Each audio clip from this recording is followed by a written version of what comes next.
Okay, good to go. Okay, and we're not going to wait for committee member under Copper? We have a couple more minutes. I was going to do a reintroduction. Okay. If she can arrive by then. Good evening, committee. My name is Justin Gardner. I'm the Code Compliance Manager here for the City of Cathedral City. I know for most of you this is a reintroduction. Patrick, we didn't have an opportunity to meet last month. Glad to meet you finally officially here. Wes? This is my first committee meeting sitting in this chair, so bear with me as I continue to learn my role in this as well. I'm looking forward to this committee and all the things that we're going to be able to get done together. So if you have any questions for me, please feel free to ask, or we can talk offline, in particular if it has to do with code compliance or military history, because those are my two fortes. So, but with that, we will go ahead and get into the roll call and begin our meeting. Okay, so we'll go ahead and start. Okay. Okay, so Committee we will- Member Heckman? Oh, I'm sorry. You have to call. Okay, so we will now call to order the Historic Preservation Committee meeting for Tuesday, August 19, 2025 at 5:03 p.m. Roll call. Apologies about that. Committee Member Heckman? Present. Chair Rivera? Committee Member Knox? Present. Committee Member Evans? Present. Let the record show Vice Chair Hunter Copper is absent. Very good. Move on to confirmation of the agenda. Do we have any changes to the agenda? There are no changes to the agenda. Excellent. Okay. Then we will now move on to item number 1, public comments. This is the opportunity for members of the public to comment on any items not appearing on the regular agenda. Because of restrictions contained in California law, the Historic Preservation Committee may not discuss or act on any item not on the agenda, but may briefly respond to statements made or ask a question for clarification. The chair may also request a brief response from staff or from staff to questions raised during public comment, or may request the matter to be agendized for a future meeting. Public comment will be limited to 3 minutes. Is there anyone who would like to speak during public comments? Do we have anyone in the audience wishing to speak on an item not on the agenda? We have no one wishing to speak, Chair. Okay. In that case, you said none. We have no one wishing Okay. to speak. Okay, we will close public comments. Okay. Do we want to do the election now, or do we want to wait till we have a full I'll committee? leave that up to our staff liaison whether.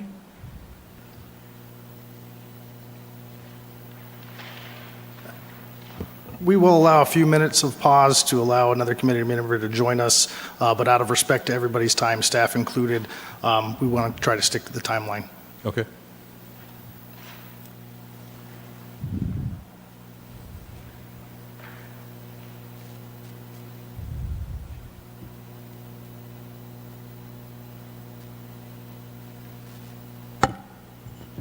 In that I can give you all an update. I did lay at each one of your positions a flyer for the event that's happening on the 30th of the month. I sent this out in an email, but I just wanted to remind everybody, and you can certainly take that, share that with your colleagues, associates, what have you. That is for the historic preservations, the city's centennial of the first map. I actually have I'm going to pass this around. I will pass this to Member Evans first, and if you could pass it down. What it is it's just a representation of the 3 pages of the map that I kind of pieced together so you can see sort of an outline of how the city was originally mapped out in the very first plat that was recorded for the city back 100 years ago in August of 1925. So we are celebrating this in August. We will be hosting a movie across the street at the Mary Pickford Theater. That time will start at 11 o'clock. Everyone is welcome. There is no charge. The movie will be free. We are showing the movie Palm Springs Weekend, which is a fun and flirty little kind of resort romp type of movie from the era, 1963, I think it was. And then we'll also have a brief, about a 10-minute, 8 to 10-minute video that was produced locally with, between myself and Justin's staff, who's putting that together, so that will show prior to the movie. Popcorn will be paid for, so if you would like to come, I mean, it's early, but popcorn always makes a great lunch. And there will be water, and city swag honoring the centennial will be available as well. So please do share wide, and I hope to see you all there. I know we're kind of off agenda here, but I just want to say a huge thanks to Cynthia for organizing all of this. There was also a proclamation done by the City Council last week at their meeting commemorating the 100th anniversary. And it's all thanks to Cynthia and Andy Fierstein for keeping this together. So I just want to say thank you for that. Yeah, absolutely. Communications, events and communications had a huge part in this, so it really was them. It was just the idea, getting the idea rolling and getting it off the ground. So we're just excited to have something to be celebrating and closing in on, like 12 days away. I'll just add also, your video was fantastic. Great. Glad to hear. Just for clarification, has the vice chair communicated with anybody for tentative arrival time? Not that I'm aware. Okay, if that's the point, let's go ahead and continue. Okay. Okay, we will move on to item number 2, election of chair and vice chair. Before proceeding, is there anyone who would like to volunteer for either position?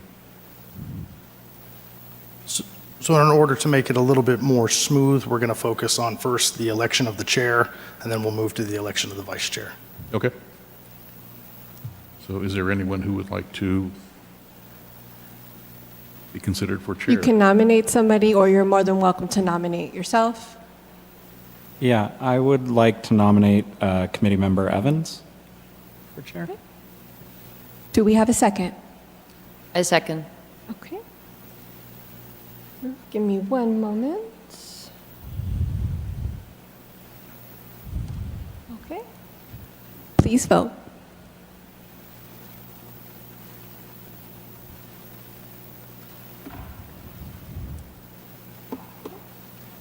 Oops, that is my fault. Let me open, there we go. Let the record show a motion was made by Committee Member Knox, seconded by Committee Member Heckman, to nominate Committee Member Evans for chair. Motion passes. Okay, thank you. Is there anyone who would like to nominate themselves as vice chair? I would like to nominate Committee Member Knox as vice chair. Do we have a second? I second. Okay.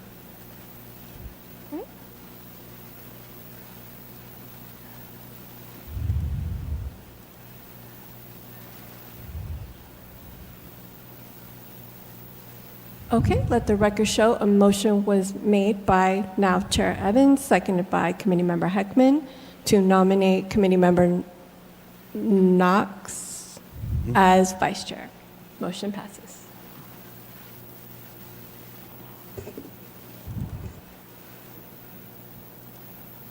Okay, so Chair Evans? Okay, All right. congratulations to you both. Thank you very much. Thank you for your service.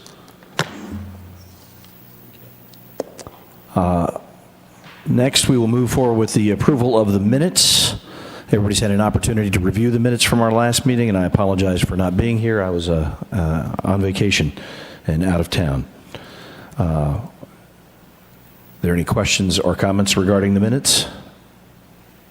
I motion to approve the minutes. Is there a second? Second? I apologize, Chair. I do believe that is a public item. You will need to open up for public comments, even though I have no doubt there will be one. Okay. You do have to open up. Are there any public comments? Do we have anyone wishing to speak on the minutes? We have no one. Okay, we will close public comments on that. We have a motion to approve in a second.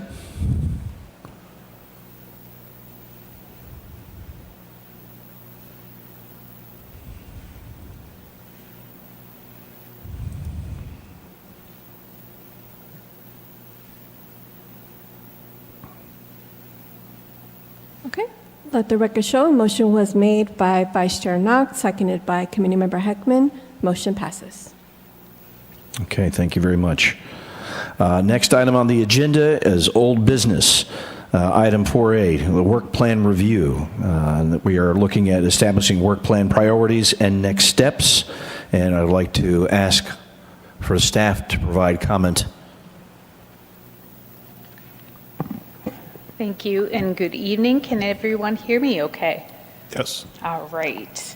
Well, good evening. Thank you. This is your work plan priorities. You've seen this work plan several times. Things are sort of shifting a little bit, so I wanted to recognize that and honor that. And I have a brief presentation for you all. So the objective for you tonight is to establish priorities from the adopted work plan, and then to look at some other suggestions that were also made in addendum to that work plan. There were a few items that were brought up subsequently, one that I even brought up, but we'd like to discuss those as well. Consider that the work plan is a dynamic document. It's not necessarily a static document. It sort of does work as a strategic document, but we'll keep it moving and keep it flowing so that we make sure that whatever this body needs and wants, and if they have an opportunity to respond to other opportunities as they arise, that you are able to do that. So this is just a brief reminder of what a work plan is intended to do, and I'll call your attention to the very last item on this slide, and that's measuring and celebrating success. August, as I mentioned, is the celebration of the city's centennial of the first map. We have that item coming up on the 30th, and that will include an expanded video, so it'll be similar to the video that you saw if you did see the proclamation, which was about a 3.5 minute long video. This would be a much more highly produced video, probably with a better soundtrack and better narration to go along with that. Again, the movie is free and first come, first serve. The reason that I keep talking about measuring success is really important for running things through a work plan and saying we have made a strategic commitment to making something a priority and then bringing it through to completion and fruition so that we can bring that to the public, bring it to City Council, and then what happens from that, and I hate to sound like I'm trying to pitch that as a sales pitch, but when you go to City Council and say, you know what, we had this list of 10 things and we achieved these, checked off these 4, we'd like some money to support X, Y, and Z next year, because we've done these things so far without any budget. And that's pretty stupendous for what we do. Don't do a whole lot of outreach and engagement, but we could do more if we had a little bit more. All right, so this is a summary of all of those work plan goals and projects that the city, that the committee has adopted. The first 6 are ones that you're already aware of. The 3 that are in gray, number 7, 8, and 9, are the new items that I was mentioning, and I will get into these. So when I was talking earlier about, there's been some conversation as we brought this back to the committee and talked about, there was a request last time to maybe talk about some sub-steps that go along with those. I've highlighted so far, I've kind of highlighted what some of the challenges and opportunities of some of these items has been, but now we'll talk a little bit more about sort of subtasks that are involved, sort of step 1, step 2, step 3, step 4, as I've identified them. And then I've also taken the liberty of, and I know this was potentially bold and brave for me to do this, but I've actually put them in priority order as I see them. I wanted to do this because I wanted to see what your reaction and what your response will be to that. And I'd like to see what you think. If you have a gut reaction to it, maybe it doesn't belong in that first position, or maybe it doesn't belong in that last position. But this is to get the conversation going, get the thought juices flowing, and to see how we might put these in a better order. I will note that the May Historic Preservation Month, it's an opportunity that comes up every year. May is Historic Preservation Month across the country. Everyone who celebrates historic preservation generally celebrates it in May of every year. So if we don't take hold of that opportunity for 2026, we can always do it for 2027. But it is coming up, it will be coming up shortly. It will be here before we know it, just like August came before we know it. All right, without any further ado. So the way I see this is priority 1 is public outreach and communications. The reason I put public outreach and communications first is, I think I mentioned it last time, and I think Member Heckman brought this up too. Is there any sort of low-hanging fruit that we could identify from this work plan that we might just want to be able to grab onto and start doing some work with? I did look at the city's website. We had talked last time also about a sort of a public landing page for historic preservation and where that maybe sits. We do have a page that is embedded within the city's website. It's the history page, which might serve as that, but it doesn't include any of the information that's pertinent to this board. So it doesn't include your work plan. It doesn't include like an FAQ sheet or something that would say, hey, I have a potential historic designation nomination. How do I go about doing that? It doesn't include any of that information. So it could be expanded to do that. So there are some bones. This could be some low-hanging fruit. There's some potential with this particular item to go forward first. Where this comes in handy as well is number 4, where it talks about adding content for coming and completed projects.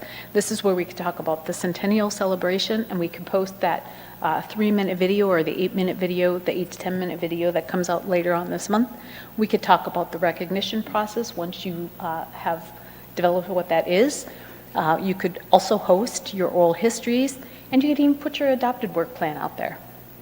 So this one, I put this, like I said, I put this one as a first priority for you all, just because I thought it seemed like the lowest hanging fruit and the greatest opportunity for success. And we can come back to these. The second priority, this almost interchanges with the first priority, is the oral histories. And the reason that this is a top priority is because, as we know, the pool of potential participants is not getting any larger. I would suffice to say it's probably getting smaller. So I think it's very important to start talking about how we do that. And you can do these in very piecemeal fashion. It isn't a big heavy lift that you would do all at once. You could do, you could focus on maybe one interview a month. You could actually partner with a school, a library, or a historical society in order to achieve something like this. It isn't high tech anymore. You really, all you need is a cell phone and an interview sheet and somebody who knows how to ask the questions, and it's pretty simple. So it's something that we could do. It's a relatively simple lift. It would take some editing probably to make this happen, but because it is a low tech and incremental step, this one shows up in position 2 on your priority list as I see it. The third priority, and again, this one is kind of interchangeable with the next one that you see on here, is the walking tours. This goes hand in hand with the recognition process. Really, to have a successful walking tour, you would look at where you have potential assets, resources, or sites, landmarks that are important in your community. How I see this is I would put those on a map and then see where the natural progression of a walking tour might take place, and then route it out from there. Likewise, you could flip that around and say, well, here's where the resources are, let's do a recognition, and then map it from there. Either way you do it, you've got some natural synergies with those 2 items that go together, and then you can decide whether what content you want to have go along with this. So there will be some interpretive information, whether it be on a web or an online or a podcast, an audio base, or if it would be a paper, walking tour brochure. I've seen fewer and fewer of the walking tour brochures and more of them that are ones that you can actually tune into with your, like a Spotify or something like that. This is also nice because, as I just mentioned, Historic Preservation Month, this could be piloted during Historic Preservation Month. It would be great to even have some members from the board who would be able to participate in that, or maybe members from the Historical Society who could participate in that as well. Makes for a lot of fun and a much more engaging conversation than having, say, your staff do it. Not that we're not willing, but. And again, this one prioritized with either 4 or 3, is that recognition. The city asset list, I threw an extra 0 in there the 2018 Context and Resource report that we have, the Chen Kaplan report. I know it might be woefully inadequate or incomplete in some areas, but it does give us a really good starting point and lists out some great resources, the Cree House, the churches that we have, particularly the St. Louis Church, and the other one that I keep forgetting the name of, forgive me about that, but the Samuelson House and some other assets that maybe aren't as showy, if you will, but they are old and they're significant because they've been here for a long time. We don't have tremendous historic significance in this city, but what we do have is something that we can hang on. That's what's really key about local significance, is we get to determine what that looks like. So with this, developing a recognition process, there's a few steps that I've outlined in here. Who could nominate for a recognition? Should that be anyone? Should that be the committee? Should it be city council? How the outreach and talk with the property owner might transpire? What would be required in order to accept a nomination? And what does the recognition entail? Background, we should have some background on that, some key dates, construction dates, renovation dates, things like that, pictures, so that when we do a recognition, if we put up a plaque or if we put it on walking tour, we have some content that the public will be able to see or to read or to hear about while they're looking at the site. And then where will this nomination, where will these recognitions then be hosted? Where is it being made known to the public? How are we celebrating that? And then how are the recognitions incorporated into our tourism public education?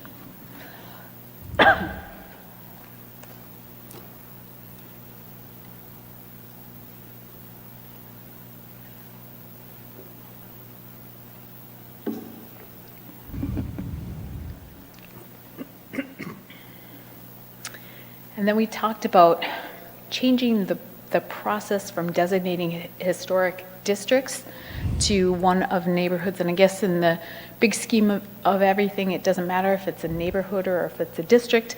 What it comes down to is right now the municipal code does not allow the committee the ability to nominate or to designate a group of assets. The reason I move this, or that I suggest moving this to long-term, is that right now the city has one landmark, right?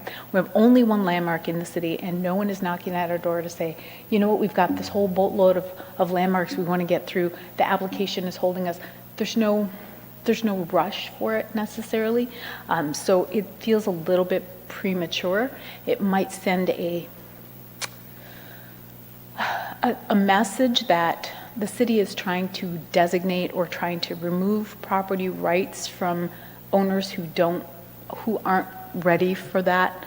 And so it's not something that I would recommend taking on at this time. I think that there's good to be done with this, but there's a lot of back work that needs to go along with this, and this is more of a long-term, much more strategic and thought-out step that needs to have a lot of work done for it. It would require a municipal code amendment to allow for a designation of this type, unless it's just simply a recognition, which was the previous item. If it's a designation, though, it will require a code amendment, and that is a much more formal process. It isn't something that just this body can do. It requires public notification, public hearing process, going before. It really does require public outreach, and then it goes in front of City Council for a final vote. Let's see if there's anything left to say on that one. I think that covers it. And then there are a few more on here. So as I mentioned, some possibilities. Potential project of Historic Preservation Month. Again, this is May of every year. I noted out a few things that might be possibilities for May of 2026 or following May as well. I will note that I am meeting with the communications events and communications group, Ryan and Adam. I'll be meeting with them after the centennial celebration. So I'll be meeting with them to talk about what we might be able to do in May, and to keep it in-house, local, to keep it low cost, to have a little bit more control over the outcome. Working with the Mary Pickford Theater is a terrific opportunity. It's a great venue. It's a wonderful place to host the movie, but it's difficult and it can be very, very costly as well. So they were very gracious in allowing us to do this at a low cost, but we'd like to do something a little bit more homegrown. So having said that, we've got a few opportunities potentially to host that walking tour during May before it gets too hot. I really want to emphasize that. We did walking tours in, was that March? We did some community walking tours in March, and it was already hot then. So May can get hot. The other options could be to host a panel Q&A with or without videos. As a side note to that, we were talking about doing that for the August celebration, but we just couldn't arrange the seating and the time and the people all who needed to do that. We could also look at speaking with a local historian, a longtime resident, or even historical society staff that might be able to join a one hour long or so discussion at either the City Hall or even the Senior Center or the library. And then there's other things that we could think about with that as well.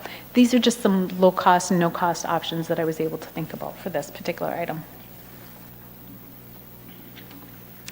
Another possibility, I was able to speak with the Historical Society member representative from the Historical Society about the archived materials that we've discussed a few times. This is an interesting opportunity because it is something that is on the City Council's strategic plan for archiving and has not been done. I've talked to the Historical Society, and she expressed strong interest and strong willingness to partner with the city in some manner or fashion so that we can help them archive. I don't know how much material there is or what shape it's in or anything like that. But my thought was to see if we could potentially recruit a student volunteer or a student intern, preferably a college student, who might be able to, we might be able to train. The training isn't too high tech, it's just certain steps that need to be followed, but to get them some, so that they can be supervised in order to archive the materials properly. There's proper handling that needs to go in this, and proper packaging if it's physical artifacts versus photographs, for example. So, and they would probably be working at the supervision of city or historical society liaison. And then the last item, this gets long, I know, I apologize, thanks for your attention, is to update the context report. Again, that's that Chen Kaplan report, or conduct a survey. I wanted to put these two together. I think we're sort of using these terms a little bit interchangeably. Again, back to the City Council strategic plan. They do have a survey on their strategic plan. This group has talked, I think, about doing a survey or updating the existing context, resource and context report. Different things, they serve different purposes. One is much more broad and one is much more specific. So I wanted to show that in this particular slide, is that the resource and context report, the one that we have, talks about things that we already know or that they have already identified are historic. Some of those things that are in that report have already been demolished or already gone. So it is somewhat outdated. Surveys and context reports both get outdated because if those things that are in there that are identified don't get preserved, oftentimes they get demolished, and that's a sad thing. But the way that we do preservation in the city is not, it's property owner identified and done in that manner rather than we go out and identify and stop them. The one, I guess the one good side of having a survey or even having a context report is that when we do have demolition applications, and we see on the demolition application, so typically what happens is if a building comes in for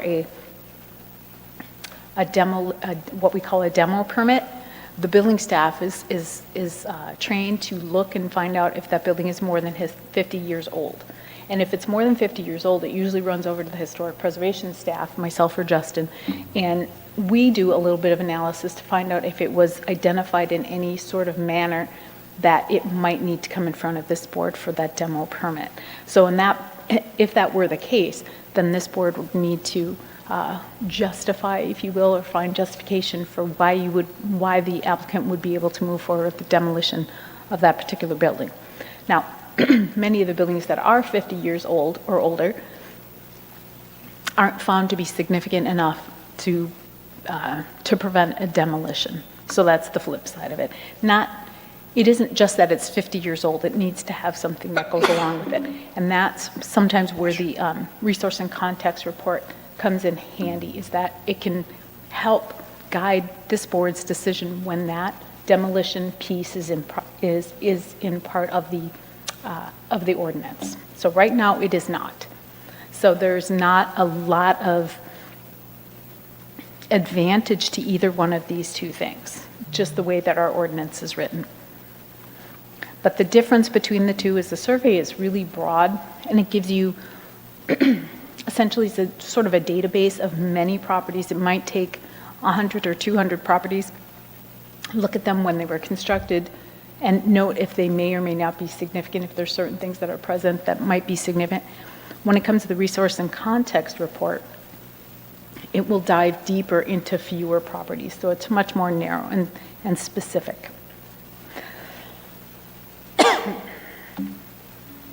Now I get up here and lose my voice. All right, so that really is the conclusion of my presentation. So what you have before you, and again, we can go back through any of that, but what staff is looking for from the committee are two things. One is to consider adding the additional committee or project goals. It's not a requirement, but those ones that were grayed out, those are not currently in your work plan, but they've been discussed. It's before this board whether you would like to add those or bring those back for more discussion at a future meeting. And two, to accept the priorities or rearrange them as you see fit and direct your attention to the resources of top priorities first. And if you would like to see any of those slides or discussion, please let me know. I'm happy to go over any of that information. Thank you, Cynthia. Thanks. Yeah. We don't have the full attachment on here, so we may have to ask you to click back and forth through those Sure. slides. I made some notes on the agenda for priorities, and a lot of what I was going to suggest today aligns with what you suggested. One difference, though, that I have, I had the Cathedral City Historical Society's archives as a higher priority. I think that is something that we should be working on, and I thought it was something that we already had on our work plan. Let me see here. Maybe not. But yes, I think that, I know we've talked about that in multiple meetings, so I thought it was already on the work plan.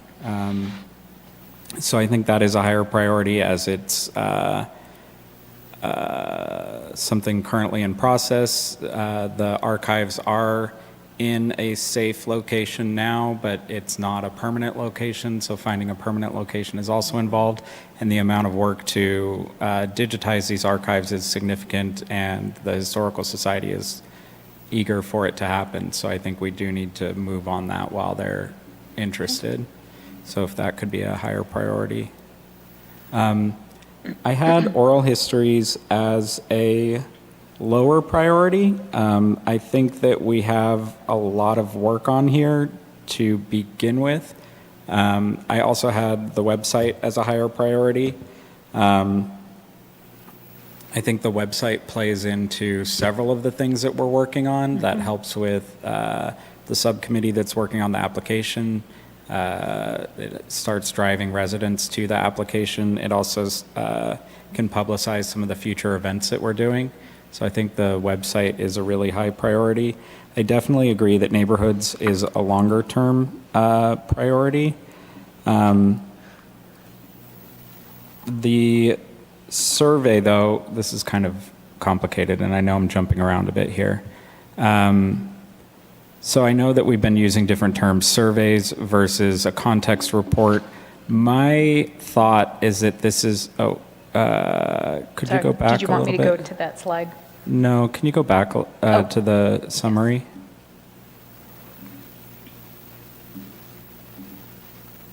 My thought is that the survey, number 9, is kind of the cart before the horse to development of historic recognition process, city assets inventory. And I also heard a semantic thing that you were saying about recognition versus designation, or that was for neighborhoods. But in terms of developing historic or a city assets inventory and the walking tours, I think we need to know what we know before we can do either of those. That the survey and the context or the context report are what tell us what should be on the walking tour and also what should be part of the recognition or should be recognized. Maybe developing the process is separate, so I could see that. But I kind of think that this survey is important to some of these later items of what we do with that info once we have it. Do you agree, or do you see them as separate? I definitely see them as separate, and Okay. this is why. In my former post, we did have a survey, and the survey didn't serve the purpose, I think, the intent that you're speaking about, which is to know kind of where the resources are. But locally, we knew what those resources were. The survey confirmed a lot of things that we knew, and it turned up some surprises. But I think my feeling with that is that we don't know that we'll have a survey or a context report, whichever one we go with. We don't know that we'll have that until the beginning of the budget year, which starts next year. We're not sure what the funds are going to look like. And then it's probably going to take us a long time to get to that point. Is it going to reveal a lot more different than what we already have from the resource report? Probably not. That's where I'm like, well, I wouldn't let that stand in the way of doing, at least getting something going, right? You could do something with the information that you have. I think I listed 6 or 7 things just off of the top of my head. The Cree House, the Catholic Church, you know, the Samuelson House, there's a few other structures that still exist that you could do a recognition of and do walking tours of. There's no reason to hold back in waiting for that. Don't let the perfect get in the way of the good, so to speak. But I think it's, you know, it's up to you how you want to proceed with that. But maybe I'm a little more enthusiastic about that sort of thing to move forward with incomplete information. You can't, as long as you know it's okay, as long as the information that you have, you can rely on recognizing something. It won't hurt if you miss something. You can always come back and add it later. I'll piggyback on, the order of the priorities. First of all, I love I guess you could call it a strategic redirection of putting the website or the social media. I didn't see something about social media, but I'm assuming there's something around that too. I think the priority of having a storefront, so to speak, where everyone that's interested can go, or even just people that are curious. So I love the prioritization of that. And with all due respect, Committee Member Knox, I love the oral histories being number 2. I think we might learn something that we don't already know that might inform our next steps. There could be crazy history about Cathedral City that hasn't been shared yet. I mean, who knows? And to your point, you know, we need to get in touch with that resource while we have the opportunity. And the public outreach as well. I think that those two kind of go hand in hand. That will enable us to maybe discover something we don't already know. That could change the trajectory of the rest of the plan. I like the walking tours and obviously the May 2026, starting to plan for that now. I think that's smart. I did have a question. This is a little bit off topic. The is there any plan to capture so whoever's showing up for the movie on the 30th, is there any plan in place to like capture that interest or enthusiasm? Like, are we going to have like an old-fashioned, like, oh, sign up for our newsletter, just give me your email, or just like any type of so we can kind of harness and build on that? I don't know what the word I'm looking for I hadn't thought about that, is. but I'm glad you brought that up. You would think that the planner who usually, we do that all the time when we do walking tours. I didn't even think about doing it for a movie, but I think it's great. Yeah, we should have that. I will have the map there. They'll be on the 24 by 36, so those will be there. As I mentioned, we'll have city swag. Why not a sign-in sheet too? And I want to make sure that that it was clear that the landing page or the historic page, the place where that is, and I hadn't thought about social media. I don't manage the social media for the city. That's also done through events and communications. But that information is under priority 1. So does the top priority. The landing page belongs under outreach and communication.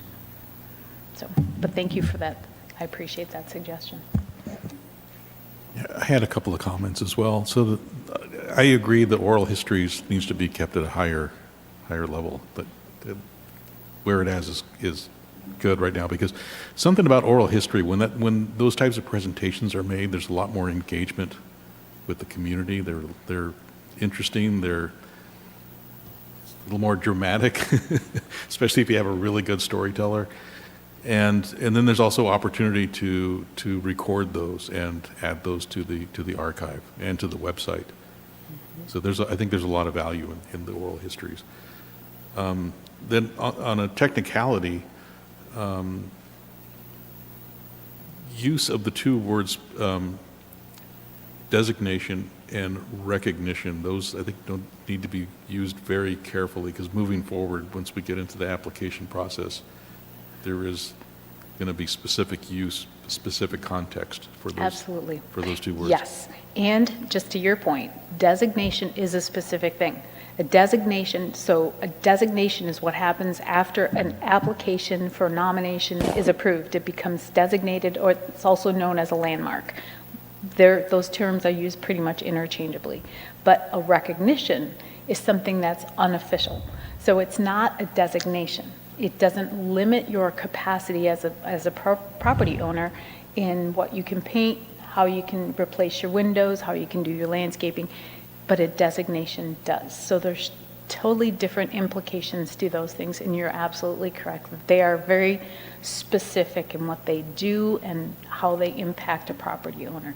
And I think the reason, and for the public, the reason that we were looking at doing a recognition process was to recognize properties that had significance, and I use that term, which is also a specific term, but it applies here because they have significance, despite the lack of a designation, because it allows someone to have their home recognized when they're not volunteering to have their home limited by what a designation implies. It's a way to recognize them and to get the city and to get the public and the visitors all interested in what happens here, and maybe there's a story behind that, but yet the property owner is hesitant for any number of reasons that they don't want to go forward with the designation. It does curtail their property rights to some extent, so I want to respect and honor that. I'm a property owner myself, so. Thank you. Cynthia, I got a comment. So I have a point of clarification. We do have a budget for the survey. The desire was to wait until January to fly it, so that way we can review our revenue. The survey is budgeted in the fiscal year 25-26 budget. Correct, yeah, I think I said it was for next year, next budget year.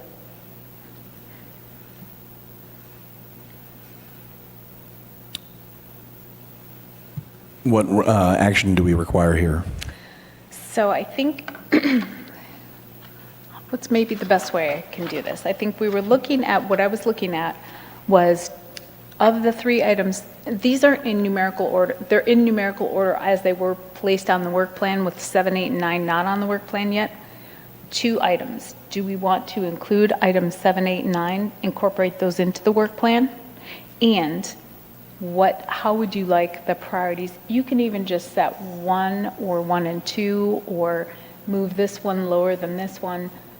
How would you like to start setting those priorities for what's in the work plan? So there's a 2-part question in front of you. Well, I do think that we should include certainly 7, but probably all 3, 7, 8, 9 in the work plan. I think we need to be looking at that May 2026 date as an opportunity for us to have an event and give ourselves appropriate time to plan for it. Yeah.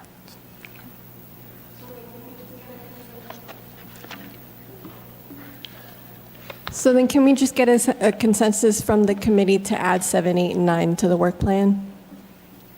Aye. I agree. Aye? Okay, we have a consensus. Obviously, we've discussed the notes here in terms of prioritizing. I don't think we're too far off in terms of the numerical priorities here. I wish I had a whiteboard so I could. I know, I do too. I wrote them down. In your presentation, you had 1 was website, 2 was oral history, and then 3, 4 was walking tour and/or historic recognition process. Okay, yep. So So- public outreach communication. And then 2 was the oral histories. Yeah.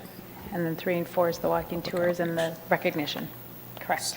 So it sounded like everyone's in support of those priorities. I just would maybe add the May 26 as a priority, since that'll come up quickly, and then also the Historical Society's archives. But is 5, 6 priorities too many to begin with? I think your suggestion last time was to kind of make some sub-steps under this, and that's what I was trying to do so that you could kind of see how this is going to lay out. But I think we have time, so like I said, I'm meeting with Events Communications in a couple of weeks after the event. And then after I have more information from them about what we can and cannot do, kind of get a lay of the land, I'll have better information for you for the May event. I think that'll be fine. I think it's okay to have some things that are both long-term, ongoing, both high priority and ongoing, sort of like public outreach, and we can do some of those pieces now, but at least it gets us going. It gets us going on something, and it says, you know, this is what we want to prioritize. We want to prioritize that website, right? And that's another thing I'll be having conversation on the 2nd. So we can start with something and then adjust as necessary. It's not set in stone. Again, think of it as a dynamic document, but I wanted to really gauge your interest for where your interests are, and kind of talk about this in terms of where City Council's priorities have been and what some of the opportunities that have presented, because I know that we had talked at a previous meeting, and I think there was a description of the conversation with the Historical Society didn't get past, it didn't proceed. Let's just put it that way. And so I think in my conversation, it was brought up again with a definite yes. So I think that brought it back of, you know what, let's move this, put this onto the list of things. And if we do put that onto the work plan, and it's something we want to get started, it's going to be, it might be a high priority, but it's going to take a long time to do. Whereas an event for May is going to come and go and come and go and come and go. So it's going to shift around in how that priority sits. Did that answer your question? Votes, yeah. Are we comfortable with the priorities as they've been laid out? Do we feel any further clarification needs to be added at this point? I think they're good. I agree. So What I could suggest is that, because I think what I'm seeing it sort of shake out into high priorities, medium priorities, and then maybe some long-term priorities. What I can do is do A, B, and C priorities, and then more than one can fall into A, more than one can fall into B, and then I'll add those 3 things onto the work plan, and we'll go from there. I'll bring that back to you next month, and I'll bring you more information on some ideas for May, and put your creative juices to work, and you can certainly bring me ideas for May as well. I look forward to all that. I love coming up with ideas and then passing them off to somebody else to make them happen. Yeah. I think May needs to be a priority for us. And I don't want to wait until 27. I'd like us to Understood. get something out of the box. One more thing before we move on from this. You mentioned in the Historical Society archiving project an intern. Is that, I think that this is a project that will require budget, is what I'm kind of trying to flag here, unless the city has interns that they could. We don't, and what we usually utilize are unpaid interns. I know sometimes it gets hard to do. Students are oftentimes they're challenged, but if we can identify a student who has an interest in archaeology or history or art history, any of those areas, they can most definitely get credit for it.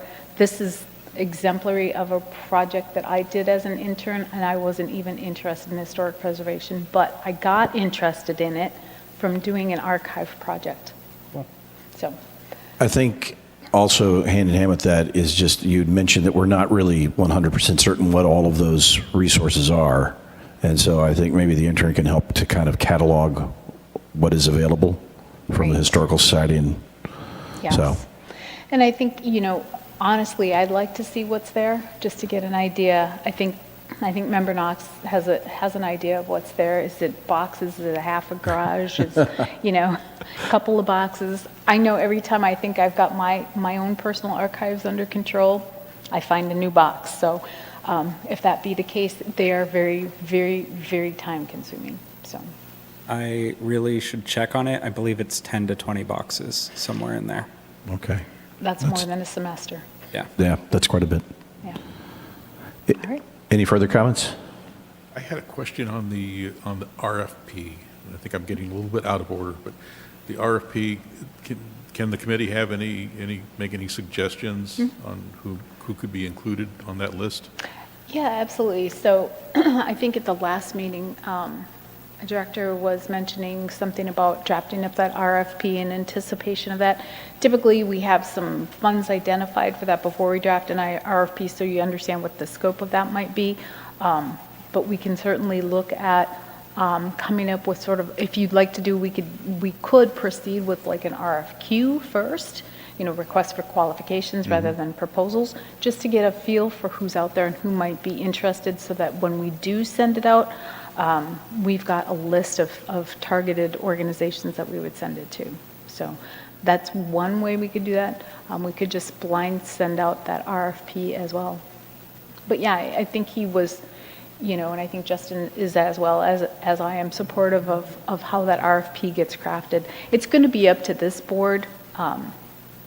I don't know what the intent of City Council was. I wasn't here for the conversations where they were strategizing and came up with the idea of having the survey in their strategic plan. I don't know if they meant that they really wanted to update. Like I said, I think the terms oftentimes get conflated with one another. So I wasn't party to those conversations. I don't know what the intent was. So.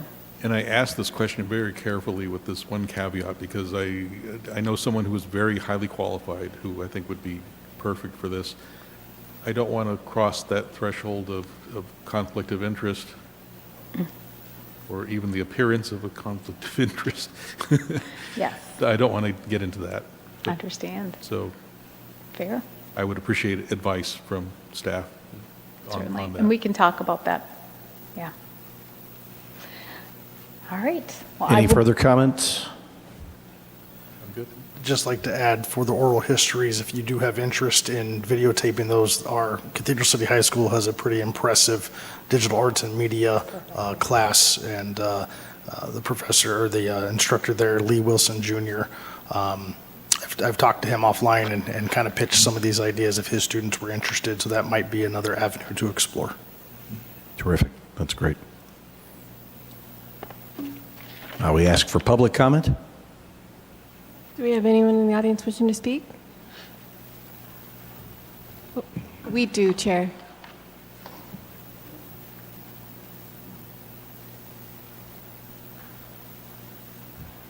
Please state your name and city of residence for the record.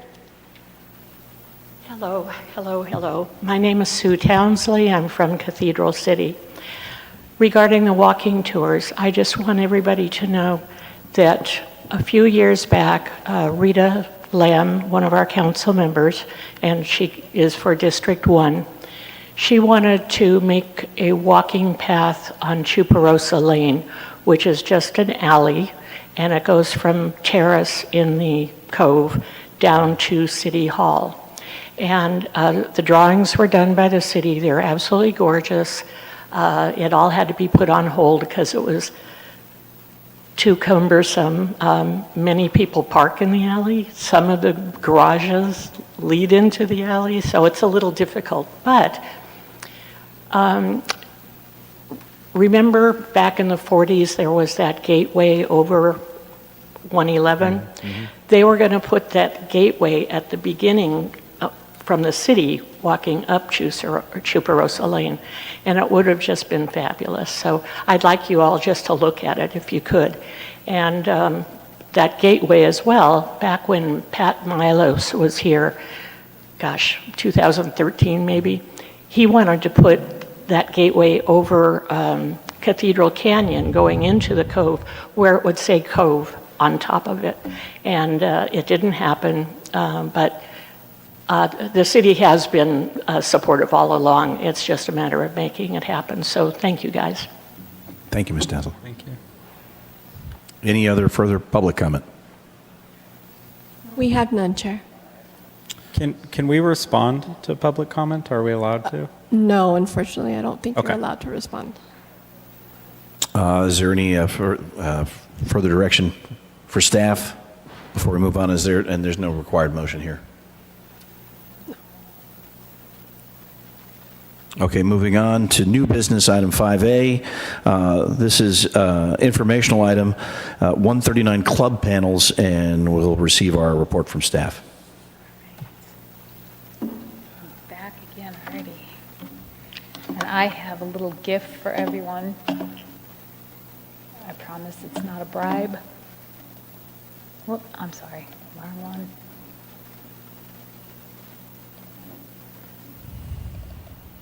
There it is. So these are actually a gift from last month's presentation. It was from Eric Westfield, who is our community economic, he's our economic development manager. He puts together a plot. I think this is very fun. It goes with our presentation this evening. Thank you. Oh, cool. I thought you'd like that.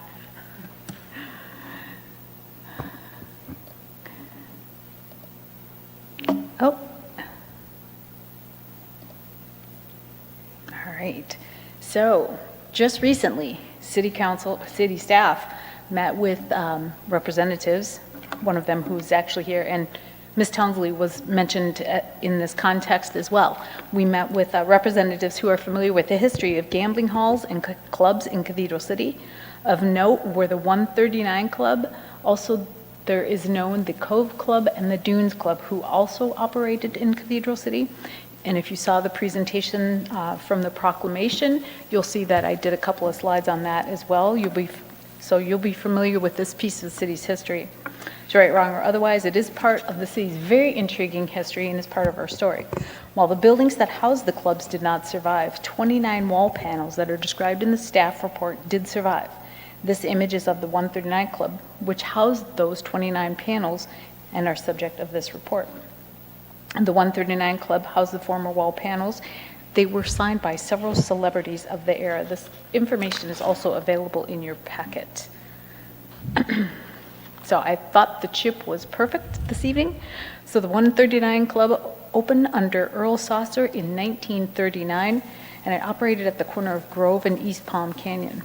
The 139 Club arose as a more accessible option to that of the Dunes Club, which was much more exclusive and much more isolated. And it closed in 1947. These are some artifacts that I think are these for sale on eBay? Is that what I understood, or? No, they nearly went to the bottom of the Las Vegas, but they didn't have enough space to it's 108 linear feet. Okay, So they're not listed anywhere other than on my website right now. okay. All right, so in the panels, all right, wasn't supposed to play that quickly, but it did. So the 29 panels will probably need some restoration before preservation efforts that will prep them for some type of public display. These panels do hold interpretive value as well as represent a unique chapter in the city's cultural history. The owners are seeking a buyer or a consortium or partnership who are interested in fundraising that would be able to purchase and preserve the panels and potentially tell the story of the city's colorful past well into the future. I'm going to see if I can't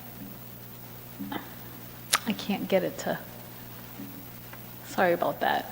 I didn't time that so that you could see the individual pictures, but they're very fascinating. So some next steps, or possible next steps, if any. At present, city doesn't have the funds allocated to acquiring these panels, and the Historic Preservation Committee does have a substantial work plan in front of them. If there's interest in pursuing this opportunity, it would likely include identifying some outside funding or potential partners, a sponsorship or a partnering organization that could take the lead on acquiring, restoring, and potentially storing the panels. I think it will be potentially easy enough to get space for them to be displayed within the community. So with that, some possible next steps could include exploring potential partnerships, researching some grant opportunities that are related to historic preservation or cultural heritage, identifying community groups or private donors who might be interested in partnering with the city on doing something like this, assessing any potential display locations and storage requirements, and assessing restoration needs and preservation steps that are required in the preservation process. So, as was mentioned in the staff report, the applicant or the current owner of these, representatives for the current owner, met with staff and would like to see something happen with these. At 108 linear feet of wall, hard to store and hard to maintain. So, They don't take up a lot of room in storage. They stack like pretty flat. I'm sure they're only probably ½ or ¾ inch plywood, but they're not doing anyone any service while they're sitting in storage. And they're going somewhere. They have to go, yeah, they have to go somewhere. Right? They almost left, and then I thought, like, it's really probably a blessing because they belong to Eagle City, really. Yeah, this is their original home. It would be a shame to lose them somewhere else. I mean, there are museums who would be happy to have them. I will mention likewise with the material that's in a garage somewhere from the last presentation. It's heat, the hot and the dry is not an ideal situation for anything that needs preserving. Moisture is not a friend either, so restoration and preservation efforts probably need to take place for these panels really before they get preserved and displayed. This is a substantial project. Did you say they were plywood? I think they're plywood, yeah. Could we, is it possible that we could maybe display a couple of them at the movie theater with like a little paragraph? And We can ask representative, I mean, I don't know, you can. When is it? That's August 30th. It's the end of the month. maybe one? I mean, you got a truck. You know, they don't fit in my car. Yeah, they're 4x8 sheets, so they're pretty heavy. Justin will do it. Yeah, we do. We actually do. I mean, I'm away for the weekend, but I'm here for the last week in August. We could do that. That'd be kind of cool, actually. I think it's a great idea, even if we just displayed one, but with a small paragraph explaining what that represents and the necessity to preserve the rest of the panels as well, to have something that people can see, you know. Yeah. I do have a truck if needed. Sounds like the city might be able to help us out with that. I think the one thing that we would like to have is some sort of and we can put this together as of, I mean, it's coming up quick here, it's less than 2 weeks away. Just a little narrative to go with it, and then a way to stand it so that it's safely displayed at the theater. The theater has quite a large lobby, so I'm sure we'll be able to, can't speak for the theater, but I think we'll be able to find a place to put it and to have some information. So we displayed the entire collection once. Wow.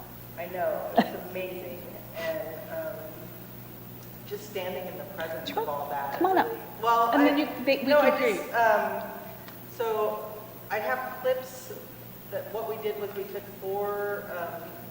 racks, just storage racks, and clipped them to the front of the storage rack. So I actually have a rack on wheels that we could clip it to and the clips, Brady 3D printed clips, specially to hold them on. Yeah, okay. Oh, I didn't know that, yeah, we're broadcasting. Okay, so, I can also provide a display rack for 1 or 2 panels, if you can come and pick it up. I would suggest that one would probably be sufficient One is and good. probably easier logistically. 1 is better. But no, I think that's a great idea. So most of the collection is 4 feet by 8 feet, and they're not all that tall. I think if you want to go through and choose one, or do you want me to choose one? I was I mean, thinking some are better than others. maybe the one with like the most recognizable. The one, we have Humphrey Bogart, but Humphrey it's not Bogart the most jumped exciting out to me. panel. It's not, I think there's like one that has a line of music from Cole Porter, and it has some drawings on it. There's, Freddie Martin jumped out to me, but I'm probably the only one who likes Freddie Martin music here. So. probably so. I don't know, is I there, like the Humphrey Bogart panel. I mean, I just think it's shorter though. it's okay. It's Might not as be- exciting, Easier to move. So maybe. call me crazy, but I'm feeling the inspiration for a Desert X exhibit. I'm There's going to It's also decline a your great idea. invitation. There's a lot that could be done with that, right? Yes, yes, there is And it would get a lot of exposure and a lot of attention. attention. No, I mean, Might it's, attract a sponsor. it's worthy of paying an admission for, in my opinion, having spent time with the collection and researched. I mean, it's vaudeville acts and it's producers and journalists. It's really noteworthy. Anyway, well, I'll pick one and Justin will come. And All right, staff. What do we require to get a panel over to our presentation on the 30th? no more We questions. We will make that happen. So I think Deborah's going to pick one of the panels, and then I'll coordinate her with Justin. I'll be available on the 30th. Might want to get that there in the morning so that we can have it there, but I want to have. You want to do it that day? Probably, unless we want to do it, or if we need to get it from you earlier, because I think you said you'll be out of town, we can do that and we can keep it here and we'll just move it across the street. We just want to make sure that we've got it coordinated. Saturday the 30th? Mm-hmm. Okay. Yeah. So we'll coordinate before that and then we'll get it over there. And then what I'd like to have is some sort of a little narrative stand to go along with that. And I think we have a table. So Events Communications has secured a table for that event that will have the swag and some information. We can put something on that table with regard to what this is, unless there's a clip where we could attach it to the panel, but I don't want to cover any part of the panel. Okay. I wouldn't mind volunteer. I could become a quick subject matter expert, and I could volunteer to be like the host of it before or after the movie, and I'd have to really study I have another in case of comment. questions. Well, Or maybe someone wants to volunteer with me. No, with you, there sure. is a gentleman who has done quite a bit of research on the collection and has offered to steward Oh, or talk perfect. about it, Philip Mershon, so I can put you in touch with him, but he knows quite a bit about it, and I think he'd be excited to That do would be ideal. Okay. So to move the conversation past the fall to preserving these, what I'm kind of reading between the lines here in the next step suggestions are the city doesn't have money for this. So it would need to be a consortium of organizations or people. So to begin facilitating that, is that still an HPC thing, or is that an individual thing? I think the question before you is, do you have interest, capacity, et cetera, to become sort of the pivot point on this?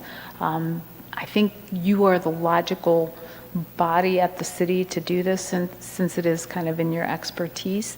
And then what the next steps would employ. And I think what we are asking you all for is what your interest level is, so that Ms. Deborah can bring that back to her owner and just say, you know, I attended the meeting and they had some interest in doing that, and this is what they're going to do now.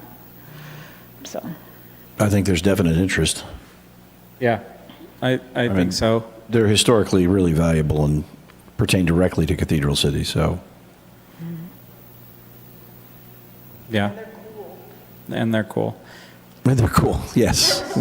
Deborah and I have discussed these before. No interest in that time period or anything, but just being with that collection, it's awesome.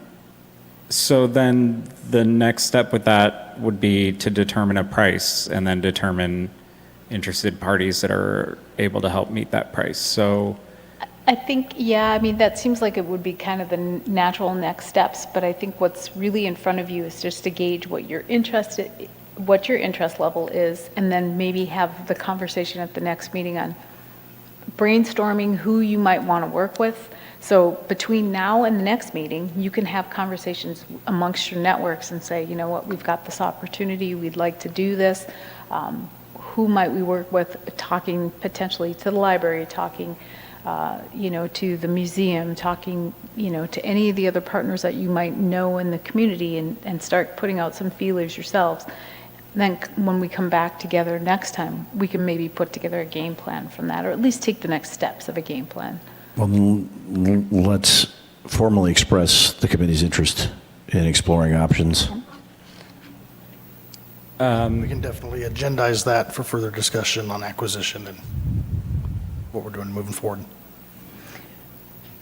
Yeah, and I think, what's key is, we've mentioned, and I hate to say this, but, we don't have budget. That isn't to say that we couldn't raise something like this with this kind of interest. People will come out with their chips.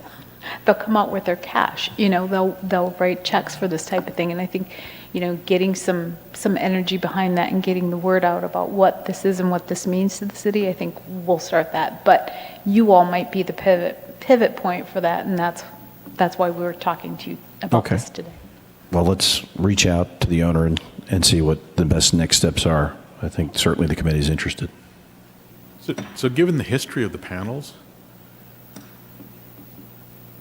the possibility of reaching out to the Indians in some type of partnership or somehow, because given the history of the panels, if they could be an exhibit at the casino, it seems like a natural setting for some of them. Exactly. Well, And they are our next door neighbor. Yeah. and that's a good question. I mean, I guess I go both ways on that, because it's a completely different context. Right, it's a natural fit in the sense that it is a casino. It was a different kind of casino. It was not legal, right? So it was shut down. Oh, yeah. By, I think everyone understands that. I think, Yeah. but in the broader context, it speaks to the history of entertainment in Cathedral City, and they consider themselves the future of entertainment in Cathedral City. So I think that touchstone might resonate with them, It's possible. and they have the space to showcase at least some of those panels, and certainly some of the funds to help acquire them. Well, there's that. Yeah. So I'm I'm a little caught on having conversations with potential partners without knowing a price. I don't know how to have that conversation as a fundraiser to start fundraising without knowing how much we need. Is it 10,000? Is it $1 million? It's 10,000 is somewhere in between. That's right. Great. Okay. So The asking price is $5,000 per panel. 5,000 per, and how many It's panels? half of what, And there are 39 panels? 29. 27 So panels. 27 or 29? So just shy of 150, 135. 135. Cool. That helps for conversations. Okay. Done. So is this a consent kind of thing where we can, I think we all seem interested in, sorry, you're the chair. Is it a consent thing? I think It it's a seems like no motion is necessary here. Yeah, I don't think there was a motion necessarily in front of you. It was to really to gauge your interest, and I think what we can do is we can agendize this for for the next meeting, and do we've talked about some of what the next natural steps are. We can come back, bring back any partnerships or ideas or suggestions, and then we can talk about next steps, and maybe Deborah, you can, yeah, I have one more comment. come on up. Final comment from the audience is, I don't know if this is true or not, but rumor has it that 2015, the Public Arts Commission approved purchase of the panels and that it never went through. So I don't know if maybe there's funding in that department because it's potentially art as well. To tag on to that comment, I reached out to somebody who was working with Public Arts, and I didn't hear back. Pace, I think it was. Was it Pace or was it Public Arts? I'm not sure. Maybe I reached out to the wrong person. But I will follow up and find out whatever happened with that, because I had heard that same thing. But I did reach out to someone to follow up and didn't hear back. So give me chance, and that's what I will do, is I'll follow up and find out whatever happened with that. I don't know if it was a situation of we didn't know where to put it, or we didn't have the fun, whatever the reason was.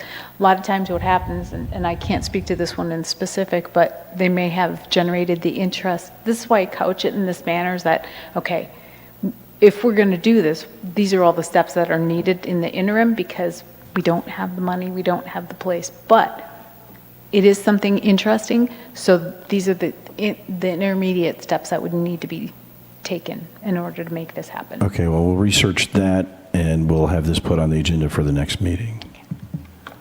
And Ms. Townsley, did you have another comment? May we recognize?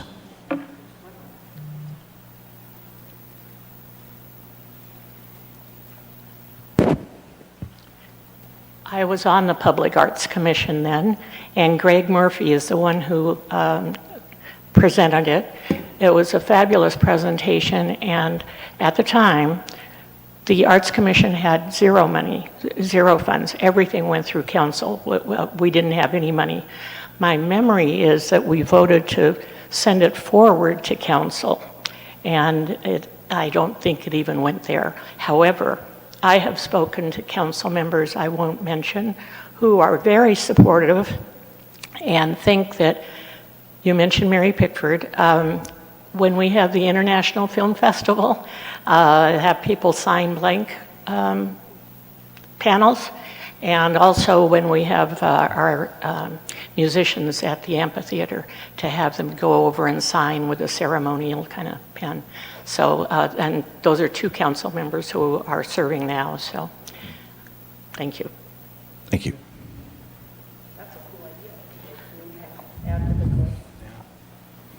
Anything further on that? Okay. We'll move on to item number 6, committee member comments. Do we have any? One comment I would like to make. This is coming up, the film is coming up very quickly, and we want to get some publicity out about this. We could put this on Eye on the Desert. It would have to be scheduled sooner rather than later, and I have a slot on Monday. I would appreciate perhaps another I'm the chairman, but it would be good to have another council member to come on, a committee member to come on and talk about it, to help promote that, or staff.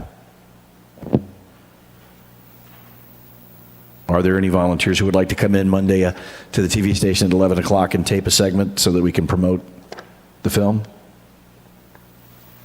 Happy to, yeah. All right, Ari. 11 a.m.? At 11, yes. I'll get you all the information, but I'll put it on our schedule. There was an article in the Desert Sun on Sunday about this, and I think, no, KESQ didn't do anything. The 11 o'clock news didn't show. But there was one news article about it. All right, well, we'll get some publicity Right. Monday. So, are there any other committee member comments? Staff? I have one last thing for you. This is just an informational item. I believe, no, I didn't put it up. Apologies.